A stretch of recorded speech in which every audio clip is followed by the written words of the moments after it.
So good evening. In exercise 8.2 part 7. Part 6 ல வந்து நம்ம 8.1 ஃபுல்லா பார்த்துட்டோம். Part 7 இருந்து 8.2 variable separable method.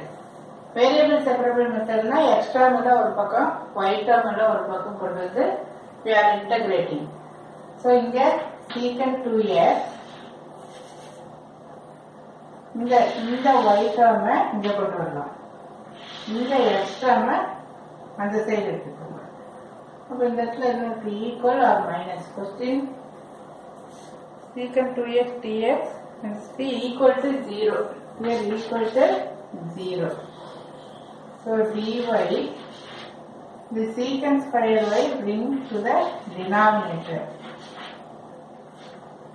equal to the minus under போனா plus ஆயிடும். So sin 5x by secant 2x இந்த இது வந்து denominator போகுது.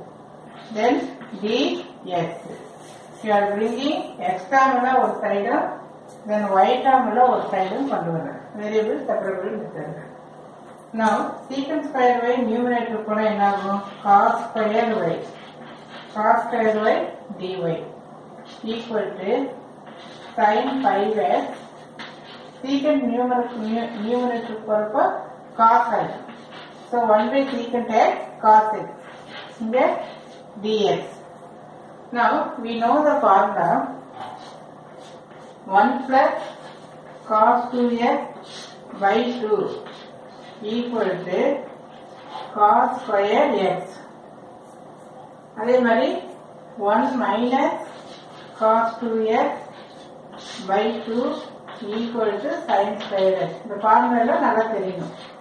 cos na plus sin na minus வரும். So 1 plus cos 2x by 2 equal to cos square x. 1 minus cos 2x by 2 equal to sin square x. And similarly you know 2 sin c plus d. That we write it later. So in the cos square y எப்படி எழுதிக்கிறோம் 1 plus cos 2y by 2 இந்த இடத்துல என்ன இருக்கு dy. இப்போ நமக்கு இந்த 2 வேணும் அப்படிங்கிறதுனால மல்டிப்ளை அண்ட் டிவைட் பை 2 ஒரு ஆஃப் சேர்த்து இந்த இடத்துல ஒரு 2 போட்டுக்கணும். So sin 5x then cos 2x then dx. இப்போ 2 sin c then cos d 2 sin c cos d equal to sin c plus d plus sin c minus d. இது ஒரு formula. So இது ஒரு ஃபார்முலா இந்த second இது third formula இங்க நம்ம படிக்கணும். So 2 sin c cos d equal to sin c plus d plus sin c minus d. So 1 plus இதை ஆஃபர் தனியாக வச்சுக்கோ cos 2y dy equal to half bracket இங்க இது என்ன ஃபார்ம் இருக்கு 2 sin c cos d form இருக்கு. So you are writing sin c plus d 5x plus 2x plus sin c minus d 5x minus 2x. Then இந்த இடத்துல dx. So this equal to half என்ன ஆயிடும் cancel ஆயிடும். So integrating on both sides.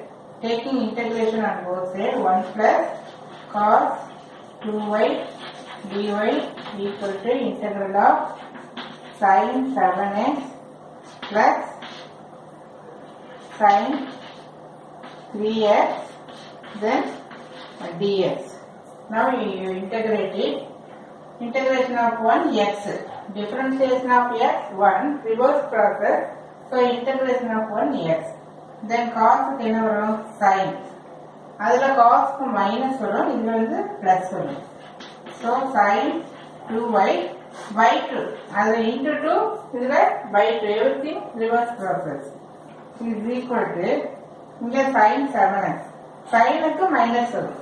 டிஃபரன்ஷியேஷன்ல காசுக்கு minus வருது, then இன்டகிரேஷன்ல சைனுக்கு minus வரும். So minus sine 7x/7, then minus sine என்ன ஆயிரும் காஸ் ஆயிரும், மைனஸ் காஸ் 3x/3 இங்கே plus C. Now bring everything to this side. So x இங்க y not x, இங்க வந்து integration with respect to y. இங்க எல்லாமே this side variable separate உள்ள ஒரு சைடு y term, then ஒரு side x term. So y plus sin 2y/2 plus cos 7x/7 plus cos 3x/3 equal to C. Now we see the answer. Y plus sin 2y/2 plus cos 7x/7 plus cos 3x/3 equal to C. So this is correct. So this comes under variable separable method. First question. In the next video we see the second question. Thank you.